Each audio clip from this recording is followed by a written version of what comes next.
Can one person make a difference? It's not some philosophical question. I mean it. We live in the era of mega celebrities. It's not like before, when information took weeks to filter down. You tweet and the world knows instantly. So yes, one person can make a big difference nowadays. The question is how big? Let's look at some recent examples. You've probably heard about Lionel Messi's big move. He's quit the French club PSG, Paris Saint-Germain.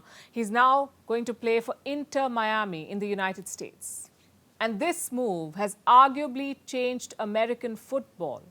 Inter Miami had 1 million Instagram followers before Messi. Now, more than 8 million. Ticket prices are also through the roof. Before Messi, the cheapest ticket was around $29. In 24 hours, that shot up to $329. That's a 1,000% rise in prices. The biggest increase was for Miami's match against New York. If all goes to plan, it will be Messi's first game in the Big Apple. Guess how much those tickets are going for?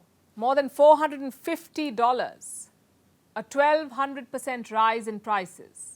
And this is all down to one player joining the club. Let's also look at the merchandise. Reports say Adidas will sell 2 million Miami jerseys this year. The club will get $45 million from that. Fun fact, $45 million is 2 times their annual revenue. Imagine that.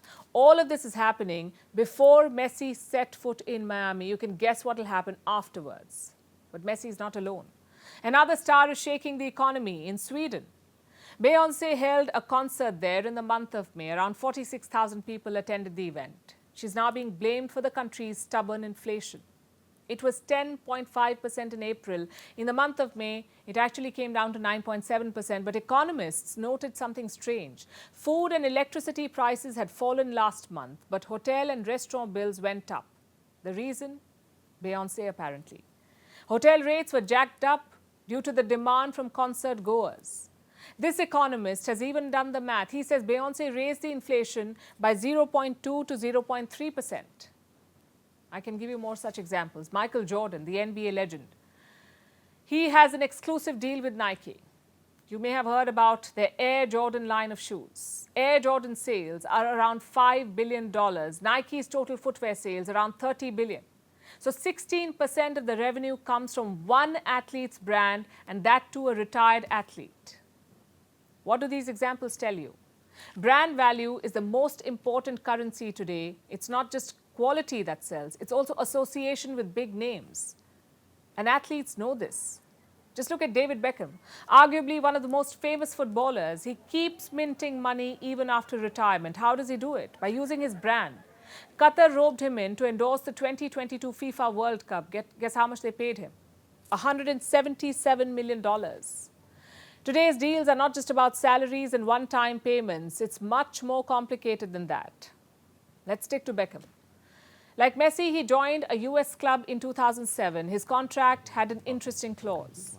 Beckham could purchase a new US football club for $25 million. He used that clause in the year 2014, and that team is Inter Miami. Guess how much it's worth today? More than $600 million. Messi's deal is also set to include clauses like this one. He could get revenue from jersey sales, also from Apple TV, which streams football in the US. Like I said, it's not just wages and salaries anymore, it's a cocktail of things. But all of it boils down to brand. Not every footballer can set terms like Messi or Beckham. Not every singer can jack up prices like Beyoncé. It has to be matched by pedigree and popularity. It also means more responsibility. If they can shake economies, you can imagine their control over fans. It's important for these figures to set the right example, to talk about the right causes. If not, people will remember their contracts, but not their contribution.